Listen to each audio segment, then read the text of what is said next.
Yurtdoshlar, bu videoni Allah uchun ko'ringlar. Shu videomizni maksimal derecede like'larni bosib tarqatib qo'yinglar yurtdoshlar. Bugun bize 50 kaladamiz Topraklar mahalla fuqarolar yig'inida Sadvindamiz. Bilasizlar, Xalq Bilsin kanali admini Ulug'bek akamiz Egamberdiyevni ehson proyektidamiz yurtdoshlar.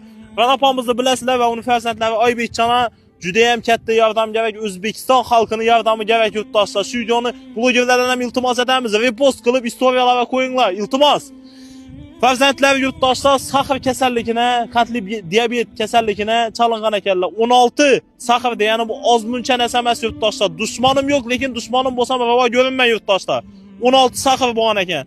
Yine üzerinden so'rashlarimiz mumkin. G'anapa yurtdoshlarimiz sizni ko'rib turibdi, xudo xolasa hamma yordam etadi. Shunday qolib ketmaydi, xudo xolasa. Assalomu alaykum. Aziz yurtdoshlar, iltimos yordam beringlar. O'zim yotib chiqdim, boshlarda o'ynam 220-240 ga chiqib, endi yaxshiroqman. Endi o'g'limni